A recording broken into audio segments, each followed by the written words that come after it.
Hey, how's everybody doing? Doing well, Doing man. great, Dave. You? Good, good. Been busy this time of year, but I'm not trying to cry about that too much.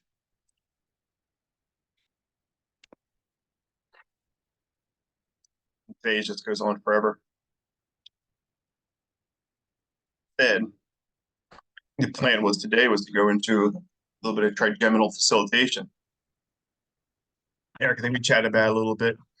There's some stuff you'd like to go over as far as what you typically cover in the coursework. Any of the lecture material there. They do have an article on it which we could review, but it may be good to get in a little bit of the lecture material that we encourage during that Yeah. module.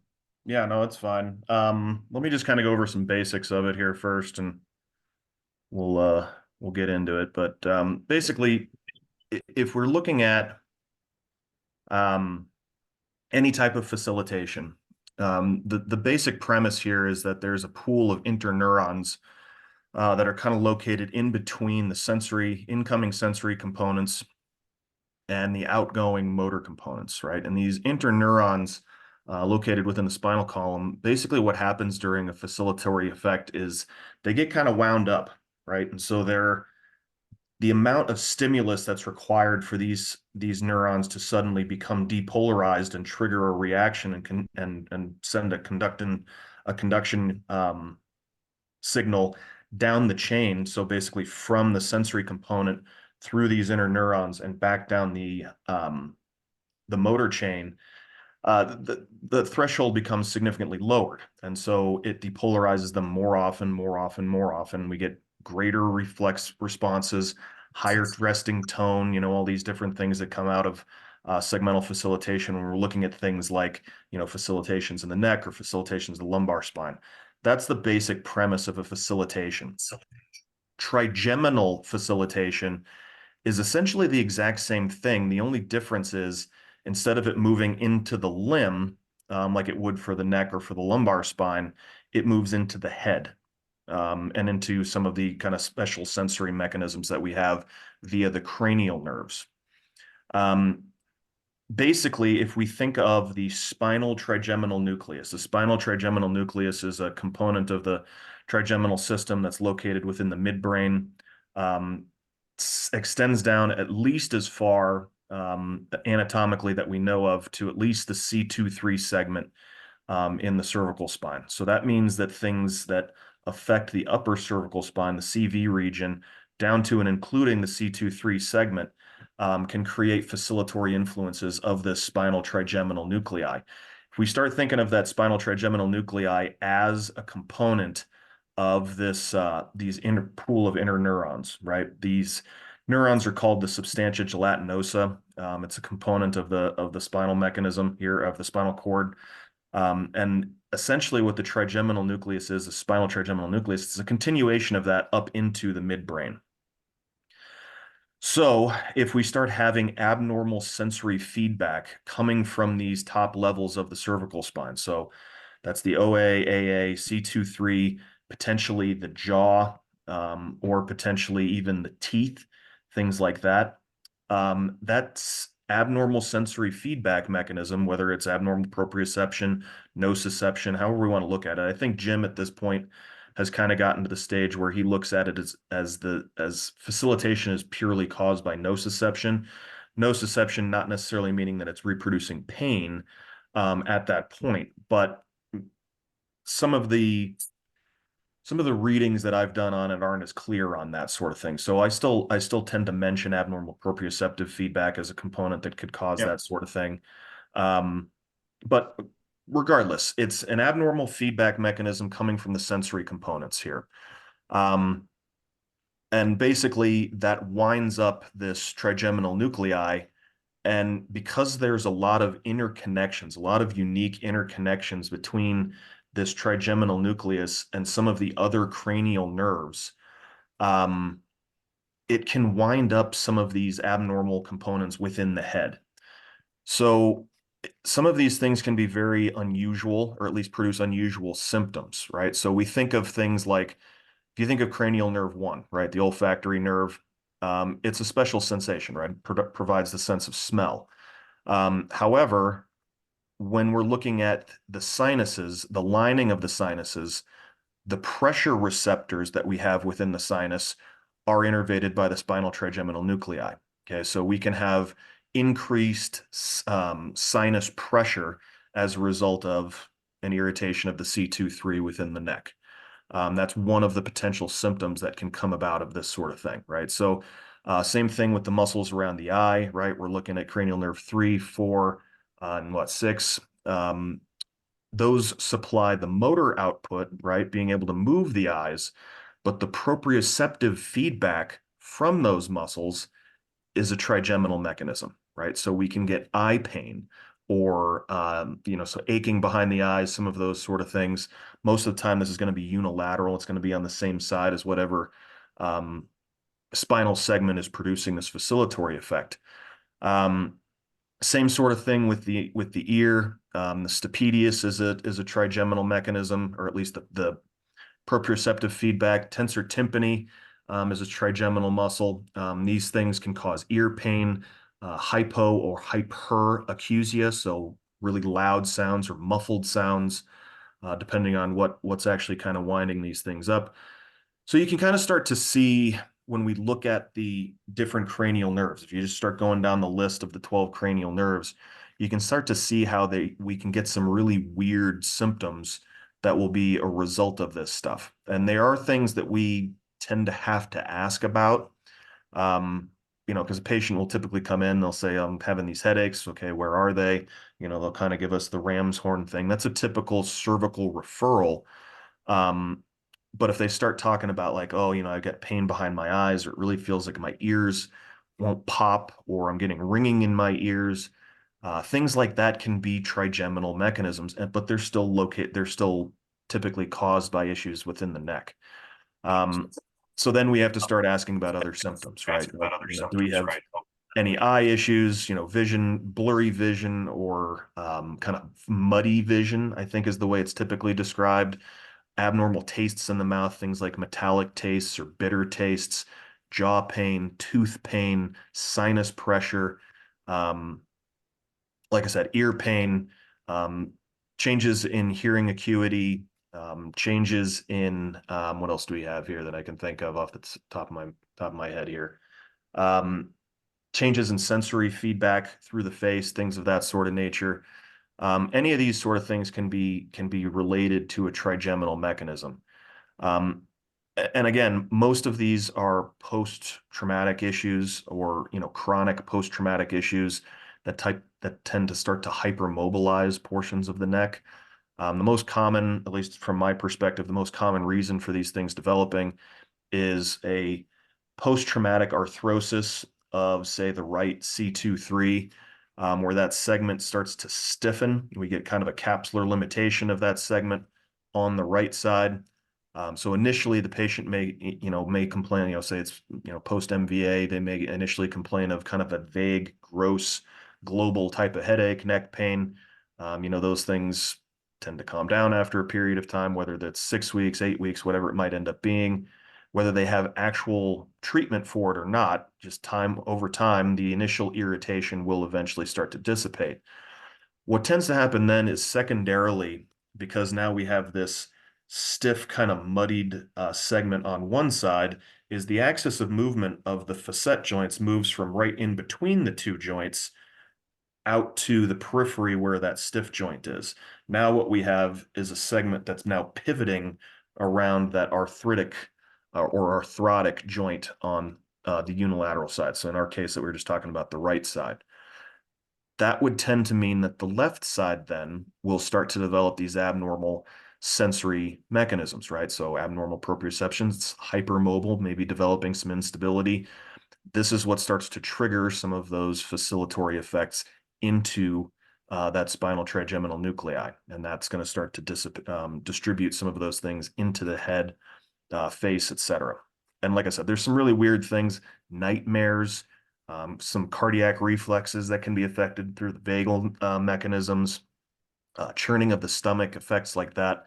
There's all kinds of them, like I said, and we can kind of go over them as we talk about some of the cranial nerves. But it tends to leave us with a very unique presentation, one of which We can kind of see it, a lot of medical professionals, whether, or healthcare professionals in general, whether it's a medical doctor, chiropractors, PTs, massage therapists, whatever it may be, they kind of look at these patients like, all right, you know what? We're not dealing with all that other nonsense. Just tell me about your neck issue or tell me about whatever your jaw pain or whatever it is. And we start to think, well, it's just this localized issue. And we tend to push aside some of these other symptoms. Just because we don't know the connection doesn't mean there isn't a connection. Um, and that's kind of the anatomy of it, right? We don't know where some of these um, neurological uh, interactions can come from, right? And so that's stuff that I think is still very likely needing to be investigated. But we know some of them, and we know the possibility of some of these sort of things. So it's something that we have to look into because we don't want to dismiss what a patient's complaint in thinking like, oh well, those are probably caused by anxiety. They're probably caused by medications, whatever. We can start looking at all these other potential issues, diet, et cetera. Um, because those patients then just start getting kicked down the line, right? It's like, oh, well, we don't know, we don't know, we don't know. Go see this person, go see that person, and then they end up having all these issues.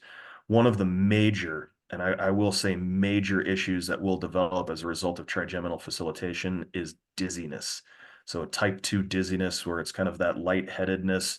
Um, it's very common to have that. So headaches, dizziness, those sort of things will kind of come into play. And we start looking at it with, they also have congruent neck pain. We start wondering about things like vertebral artery compromise and whatnot, especially if it's post-traumatic.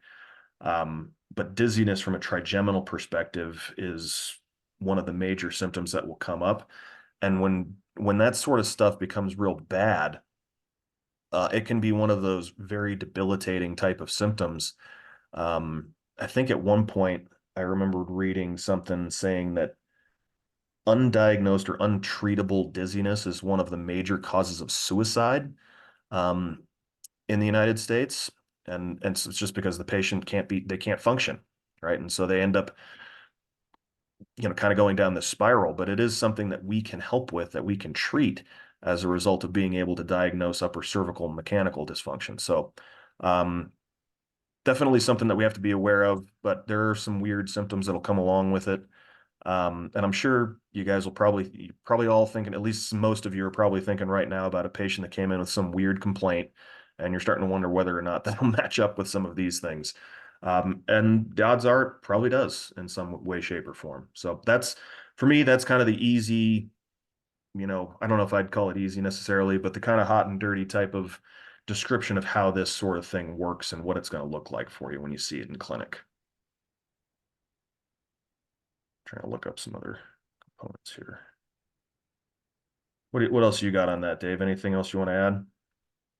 No, I mean thing is you're going to get a sense of it because you're right. It's these nondescript things. It's going to be the dizziness, seeing tinnitus, dull pain, common presentations. Certainly, headaches you could put in there as well to some degree.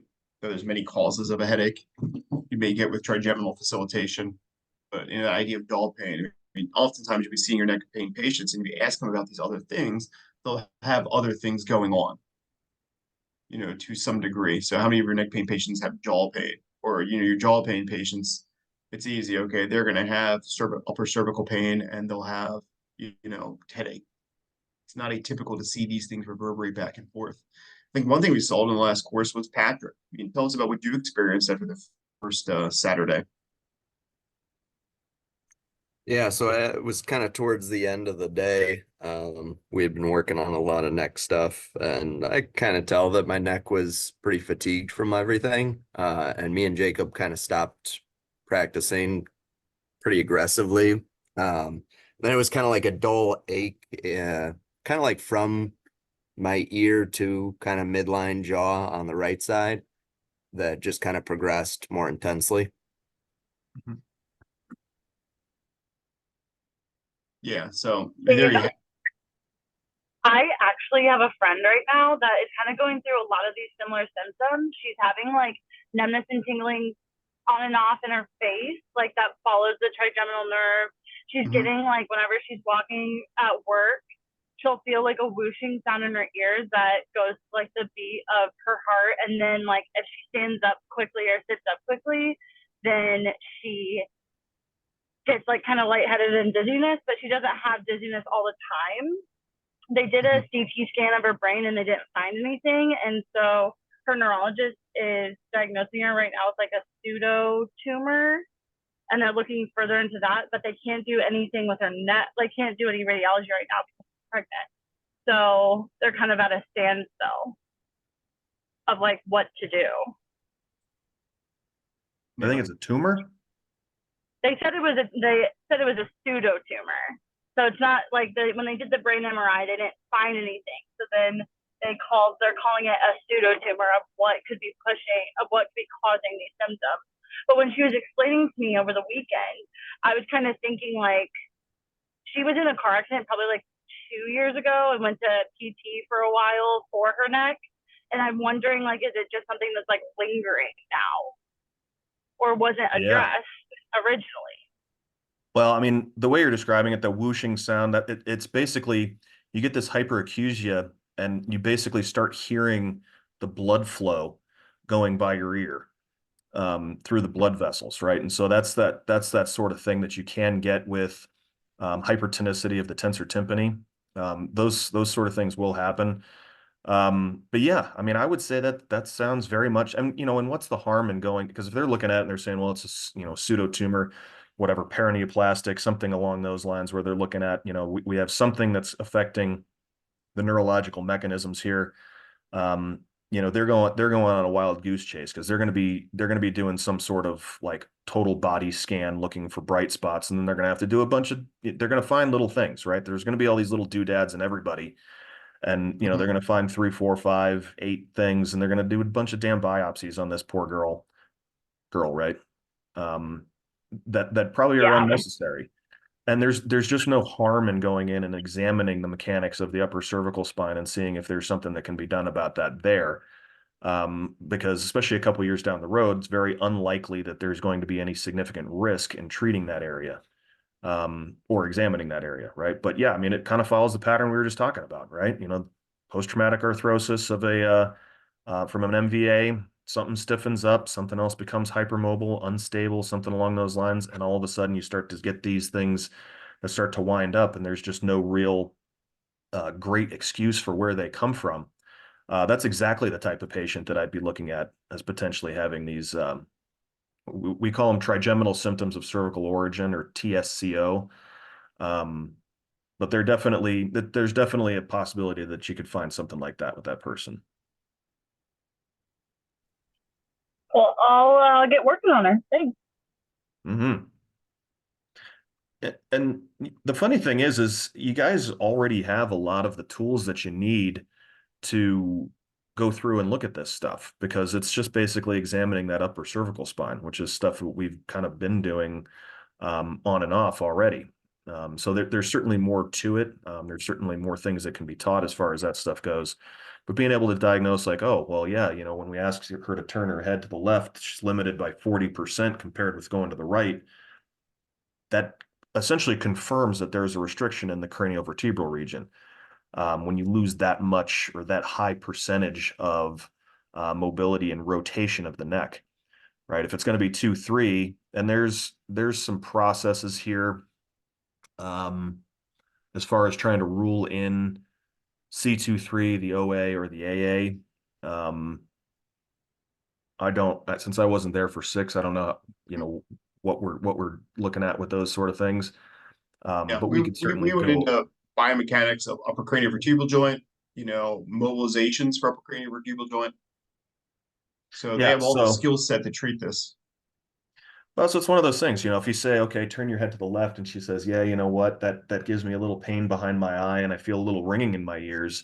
Okay, well, what's happening on the left side? We're closing everything down, right? So if you're looking at C2-3 potentially as being a problem area, basically what you would do is you'd side bend her to the right, taking C2-3 away from that extension position, and then you'd rotate to the left from that spot, right? And if that doesn't reproduce those same symptoms, then you're probably pretty comfortable saying C23 is the pain producer. It's the thing that's producing these symptoms. And then you can go back and redo these things, just do a side bending motion at C23. If that does reproduce it again, then you're kind of in a confirmatory situation. If it's the OA, AA, you can start looking at it from a situation of what can I do to C1, right? So if I turn the head to the point where I'm starting to develop that, pressure behind the eye or pain behind the eye or ringing in the ears, whatever it may be, I can take C1 and I can change its position just manually, just by hand.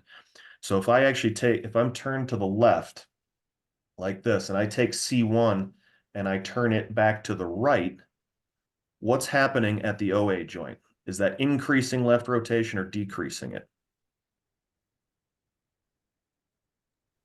Can you do that one more Chin time?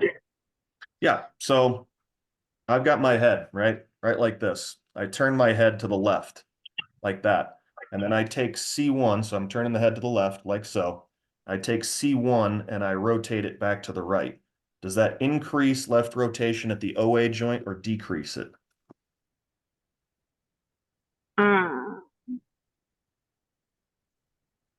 Increase. Increase. It's going to increase it, right? Does it increase left rotation at the AA joint or decrease it? Decrease it?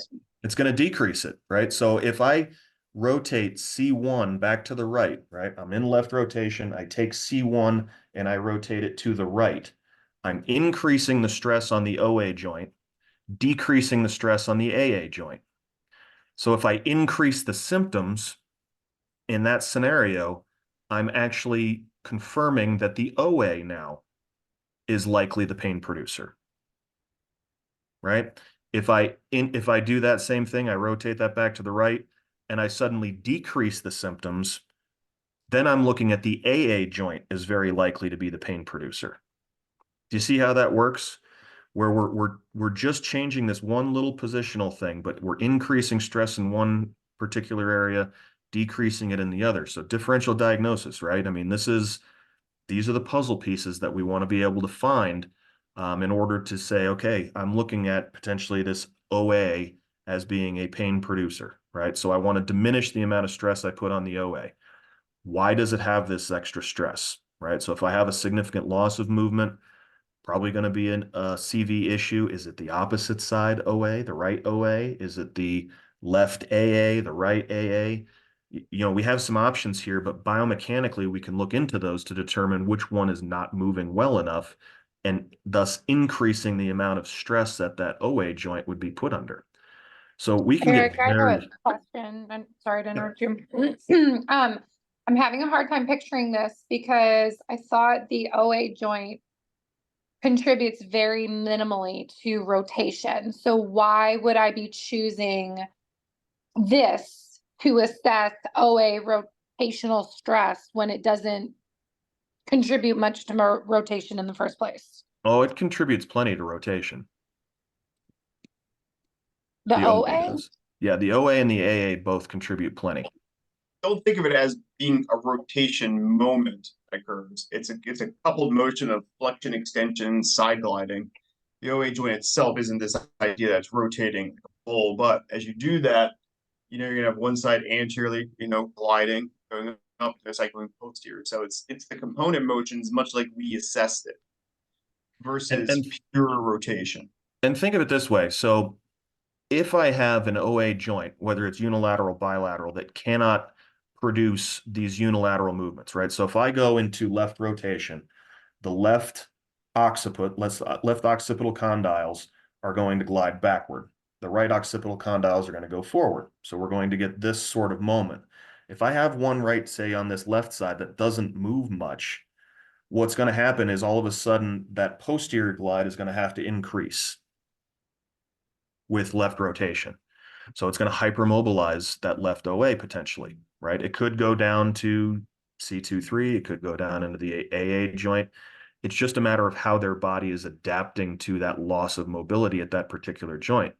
If I have an OA joint, say on the ipsilateral side that doesn't go posterior very well, all of a sudden now when I turn the head, C1 is going to go with it. one way or the other, because now this thing's not going to do anything. We're not going to get that posterior glide. It's not going to be symmetrical. And now C1 has to pivot and do more work as a result of that sort of thing, because it's just turning with the occiput. So whether we want to look at it from a perspective of the OA contributes substantially from a percentage perspective to rotation, it doesn't matter. As soon as we start locking up things at the top, we start shifting that stress down below it, right? And the first thing in line is going to be the AA. The next thing in the line is going to be C2-3. So those stresses are going to be transmitted down the chain. So you can't turn the head without movement of the OA happening, right? That it has to. Otherwise, you're going to have to do all that extra work at the AA, C2-3, and then, you know, kind of dissipating as it moves further down into the mid-cervical spine. But yes, I would say absolutely. If you're lacking more than 30% of the expected range of motion in rotation, unilaterally especially, you're looking at a CV limitation. Something in this craniovertebral region is not moving well, and that could be at the AA, which is the more mobile segment, but it could also very much be at the OA, because biomechanically you can't move C1 without the occiput being able to move above it. Okay, so mechanically speaking, you just have to have that ability to do that. Does that make sense? Yes, that does. So like, sorry, because I was thinking more like OA, like flexion extension, but there's a coupled moment that you rotate to the left, and that left occipital condyle moves posteriorly, and my right occipital condyle moves anteriorly. So, okay, that makes sense. Yep. I do have a question for you about assessing the joint mobility of the AA. I was looking through my notes this morning, and maybe I just didn't catch it beforehand, but the sense of when we're assessing AA, anterior and posterior glides, you are using rotection and latection in order to do that. Yeah, you can. I mean, I wouldn't look at it as anterior posterior. That's a bit simplistic, because you have to consider the slope of C2, so of the superior surface of C2. So realistically, it's going to be anterior and inferior, and then it's also going to be posterior and inferior are going to be the two glides. So yeah, when you're looking at it and saying, okay, I want to assess, if I'm turning to the left, I want to assess the right AA's ability to go anterior and inferior, you would use a latection moment. Yes, you would side bend to that side down through C2-3, at least to the point where you're locking up 2-3, and then you're going to rotate the opposite direction. That should be biased to that right side AA segment. If you do a rotection, meaning you rotate first and then side bend, it would look more at the posterior slope of the AA on the ipsilateral side. And then you're putting your pressure through C2 instead of C1. Right? With the rotection version? Yes, yes. That's the easier way to do it, yeah. Okay. Okay. Good, got it. Thank you. Yeah, I mean, the biomechanics are the biomechanics. I mean, we should be getting pretty comfortable with what the mechanics are there. And there's ways to, adapt these things where you can, fix C2 with kind of a pinch grip, and you can kind of spin C1 over the top of it and whatnot. And that works fine. Or you can, move C2 underneath C1 by, and those sort of things that you can, as long as you know the mechanics, you can kind of adapt how you're going to do these things based on what the patient can tolerate. Some patients they may get really dizzy, they may get nauseous if you actually take them into rotational positions. So being able to just kind of move one segment relative to the other segment, so fix one, move the other, may be a better option for some patients that are dealing with trigeminal symptoms, because dizziness and nausea are two of the, I would say, more common issues that will kind of pop up with those sort of things. So as long as you know the mechanics, you can kind of MacGyver your way through to find a way to assess these things. Just kind of the fun way, because sometimes when you do that stuff, you find better ways to do it than the ways we were using previously. Yeah, it's super helpful in just learning joint feels as you start to kind of play around with it, and now you're actively thinking about it and feeling it. It's an excellent way to kind of just develop your kinesthetic senses of playing with the joint in different ways versus just rotely doing what you were taught, because then you tend to just do a mechanic as you were taught, but not think through the feel of it. So the more ways you can feel it and do it and try it and fail and succeed, the more you're gonna learn. Yep.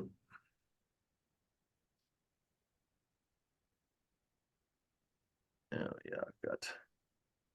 Sorry, I'm kind of looking through some of my course materials for where my trigeminal stuff is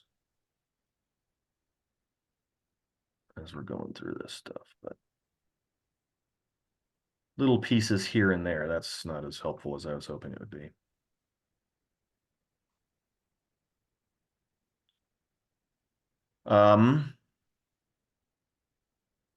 What else do we got? We have any other questions about this stuff here? Any other presentations you guys are seeing where we might be able to help make those connections for you?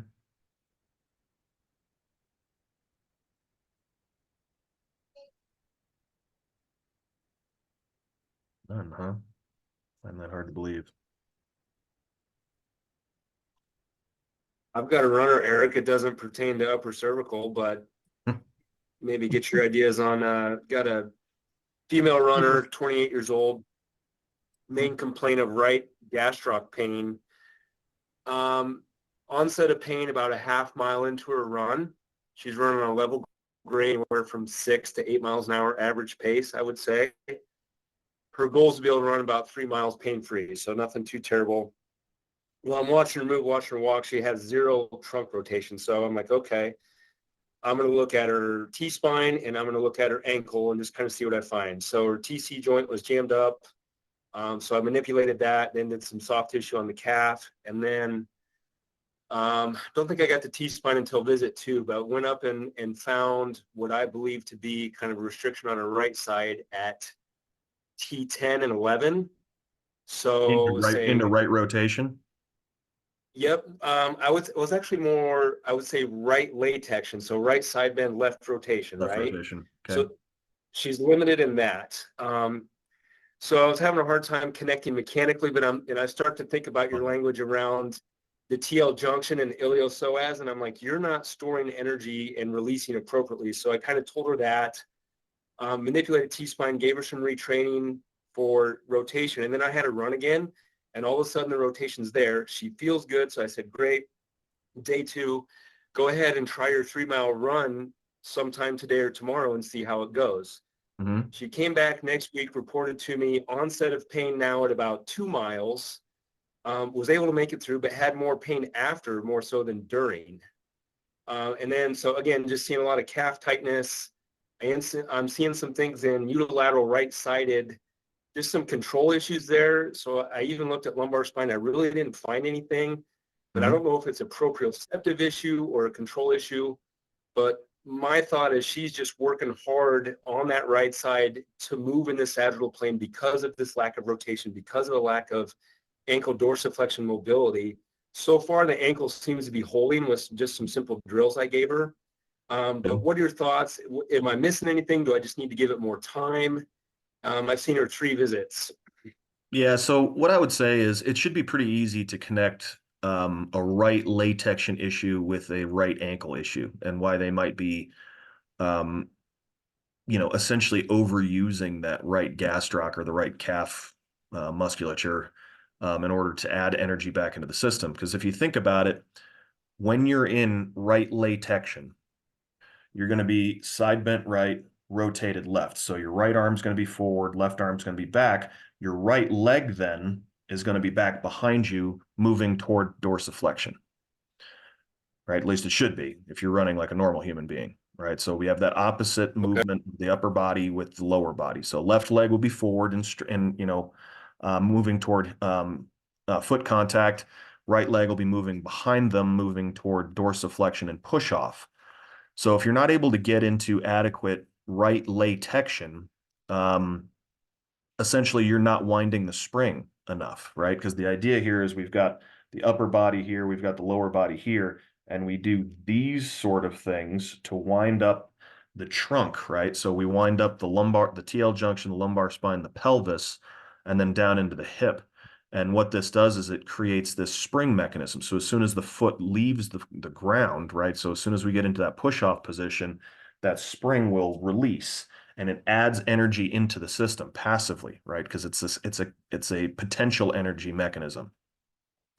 If the ankle's not working real well, that's going to be a problem. You're going to have to put more effort through the calf because you're not going to get adequate stretch of the gastroc and the Achilles, right? So you have to push harder through the calf to make that work. But the same thing goes, I mean, Dave talks about it all the time, this failed load transfer, right? This failed energy transfer.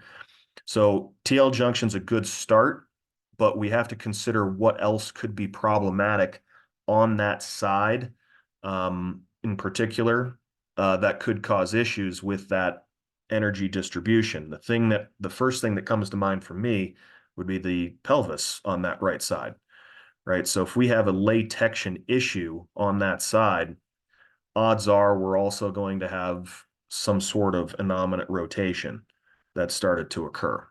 Whether that's an adaptation specifically to the TL junction issue, or it's an adaptation specifically to the leg length issue that's going to be developed as a result of the talocrural restriction, it's probably there.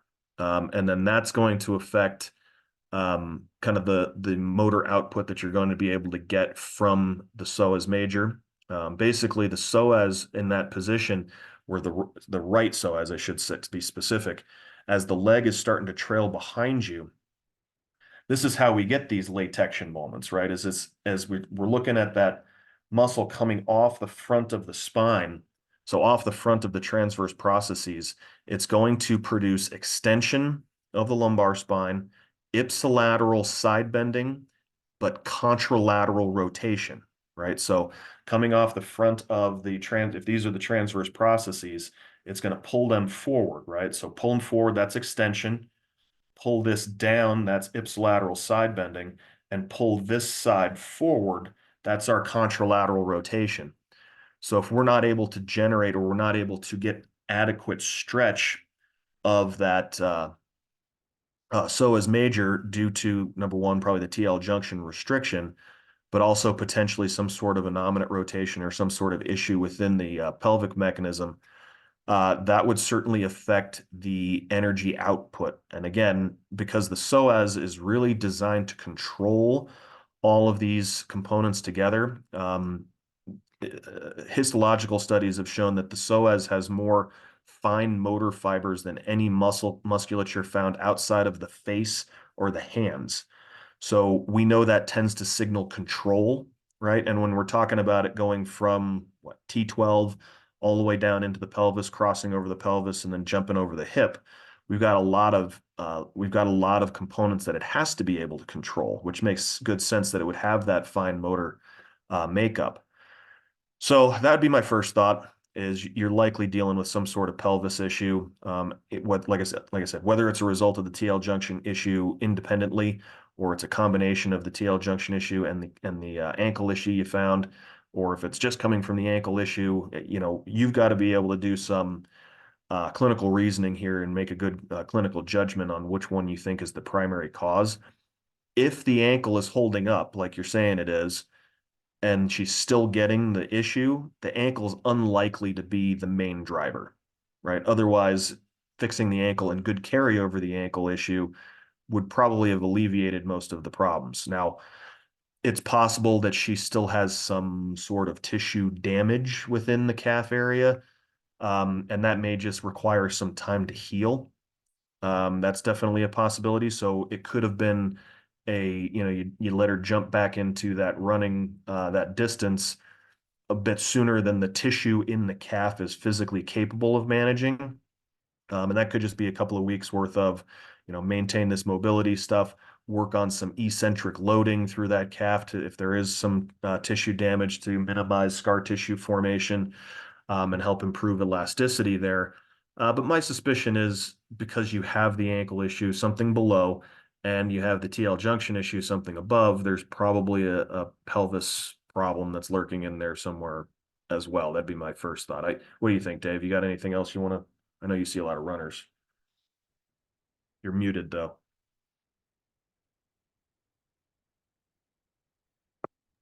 There it is.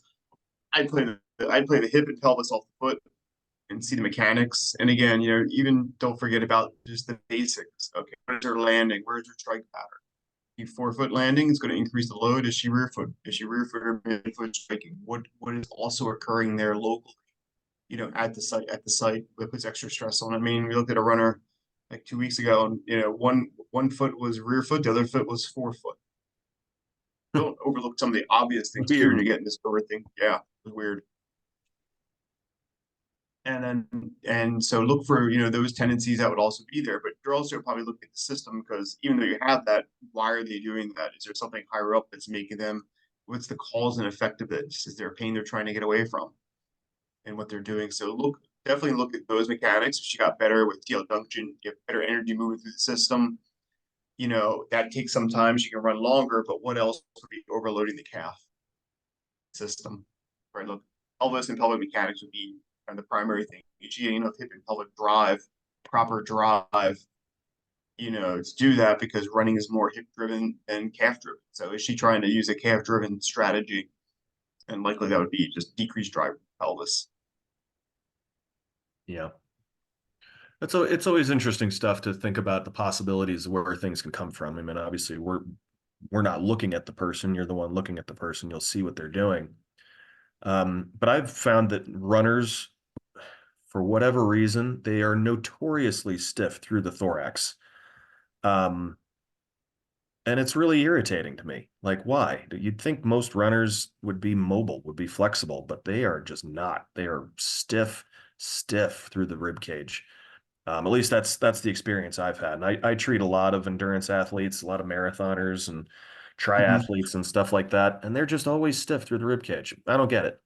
I've thought about it for years. I still don't have a great explanation as to why that's the case. My suspicion is it's some sort of fatigue mechanism. As you get into some of those longer slog runs and whatnot, they stiffen up and they start to the spring mechanism starts to fail on them. They start to develop some of these compensations, like, my hips getting tired, my ankles, my calves getting tired, I'm running uphill or I'm running downhill, and things start to fall apart. But when you look at that and you start thinking about, well, what else is going on with this person during a run that's affecting the rib cage? Well, they have increased oxygen demand, right? Sustained increased oxygen demand, which means respiratory mechanics start to come into play, right? And I think respiratory mechanics in general are probably one of the biggest reasons for the difficulty that most therapists will have in maintaining mobility through the rib cage post manipulation, right? I mean, because I say I probably manipulate 90% of the rib cage lesions that I see when they come into the office. It's just they tend to be subluxed in those areas, more so than the neck, or particularly the lumbar spine. Lumbar spine, I probably only do maybe 10-15% manipulations on the lumbar segments. But it's way higher in the thorax. But we can get great results. We can take them through the ranges of motion afterwards, and everybody's like, "Oh my God, look how well I'm moving. Everything feels so smooth. This is great." And they come back 2 days later and everything's jammed up again. When you're sitting there going through your head like, "God damn it, what did I do here? What did I miss?" I tend to think it's nothing that we missed in particular, because I think that's a bit of the imposter syndrome that starts to come out of us when we start to have difficulties with carryovers. We start thinking, well, there's got to be something else. I'm looking elsewhere in the thorax. I'm looking in the lumbar spine. I'm starting to move myself around, jump from place to place. When in fact, I think, and I really believe, that the habitual mechanics that occur with respiration of the ribs, right? Movement of the ribs, the spinal segments, everything that occurs with with breathing, mechanics of breathing, it's such a habitual movement and it occurs so often that it's very hard for the body to break those habits of the compensation that it's come up with, right? So I liken it, you take somewhere around upwards of 1,000 breaths an hour, which sounds like a lot, but it is. you know, so that's one of those things that we have to take into consideration as we're doing our rehab programs with these patients to try and maintain this mobility, because we're looking at it from a perspective of, well, we can't keep this stuff moving. But if think of a golfer, you know, a golfer goes out onto the driving range and takes 1,000 repetitions with poor form. How difficult is it going to be for that golfer to change their swing to perform it with good form? It's going to be tough, right? So you start thinking about somebody, just anybody, anybody that walks into your clinic, but especially somebody that has increased oxygen demand, increased respiratory rates, like runners, for instance, sustained over long periods of time. How many repetitions does this person take with poor mechanical patterns, right? Poor neuromuscular patterning. And every single repetition that person takes reinforces these poor mechanics. It's exceptionally difficult to break those habits, right? So for me, the best thing that we can do for those types of patients in order to maintain those thoracic mechanics is just to maintain the mobility of the thorax. The body is an efficiency engine. It wants to move as efficiently with as little energy expended as possible. So if we can show the body that it's physically capable of getting through these movements with less energy burned, which should happen with normal mobility, right? Normal mechanics. The body should pick up on those habits. It should pick up on those movement patterns, and the central nervous system then should step in and help us to decompensate those problems. We have to force that stuff right into its face. I think I talked about it during the Module 3 class. So this may be a bit of a, review for you guys as in regards to that sort of stuff. But I tell patients, I want you doing anywhere from 10 to 20 repetitions of some sort of rotational mobility exercise. I use a wall windmill where I have somebody up against the wall and I have them spinning on a wall, because I can put them in a stride stance, which is more similar to what they would be in when they're running anyway. And I tell them, I want you to do anywhere from 10 to 20 repetitions of this every hour that you're awake during the day. Wanting to get a lot of movement out of it. We used to say, or at least I used to say in my clinic, we want you to get 100, maybe 150 repetitions of this done every day. Patients would wake up first thing in the morning and they'd do 100 repetitions before they got into the shower, and they didn't do none of it for the rest of the day. And we started realizing, well, we need to have this be more, like I said, habitual. So having them do it just periodically over the course of the day, every hour tends to work very well. If they miss an hour, it's not the end of the world. But it tends to be much better for the maintenance of that mobility through the rib cage than it is just, telling them to do this 2 or 3 times a day. That just doesn't seem to be enough to make it a habitual movement for the body to recognize those movement patterns and to help step in and have that central nervous system help to fix this stuff for us. Because realistically, we want the body working with us.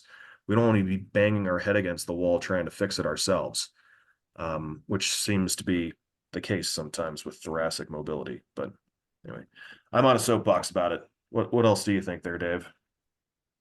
Geez, hard to kind of follow up with the soapbox, isn't it? Always is, right? Yeah. The thoracic spine, you do see different body types in it. That's always the idea. Is it the compressive force that's repeated that starts to compress the thoracic spine? It becomes just from the vertical reaction force. But you're right. It get that, okay, what's going on in the respiratory component that makes this more efficient? Where is it more efficient from a respiratory standpoint to give up some of this mobility just in the draw, the tissue and breathing? And it's probably a very strong influence what we see. It's also a body type you see. I mean, the person I see who's tighter is going to be that smaller built runner, somebody who's probably more an elite runner, or somebody who runs more tends to have the stiffer thorax. So to some degree, it is about that individual and their volume and their training effect versus the casual.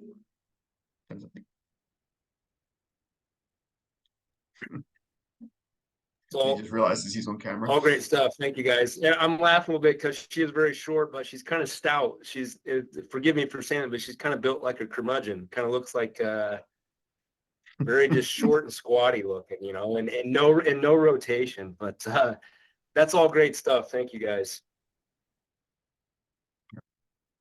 Got a few minutes. Let's wrap back around with trigeminal facilitation real quick. I sent an article a couple weeks ago. You know, worth kind of taking a peek at. Definitely take a peek at the article if you haven't already, because really where this individual, what you end up doing is you end up manipulating upper vertebral joints. Somebody who's had MVA history of ear injury 19 years prior.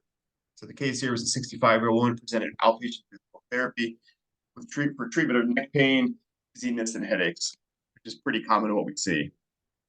You know, this was 19 years later, skip down, blah, blah, blah, no pathology found in MRI imaging. You know, approximately 10 months before, you know, the current therapist evaluation, she began feeling tingling in the left side of her face, cheek, and jawline. Tingling prompted return for medical care, where she was cleared by cardiac pathology and remained without a diagnosis. You know, and she talks here about physical therapy, particularly dizziness lasting 10 seconds with lying down from a seated position. So, you know, generally there you can think orthostatic as well, but is it also, in her case, maybe change in head position? But, you know, that doesn't really clear up in those two items. Intermittent sharp pain, you know, again, top and left of her cervical spine, headaches that began in the posterior aspect of her head and traveled to her left eye, stiffness and loss of neck motion, itchy pain in her left eye, left-sided facial tingling. And she also, unfortunately, she felt like she was looking through a dirty window. So kind of a lot of things that Eric had mentioned. Yep, sounds very familiar. These mixed bag of symptoms. She felt better in a dark, quiet room. I mean, lack of stimulus and neural input is probably the reason there. You know, pain 8 out of 10 with activity, 2 out of 10 at rest. You know, occasionally take ibuprofen will only minimally help to reduce the pain. You know, reading for longer than 20 minutes, you know, increased her headaches, pain.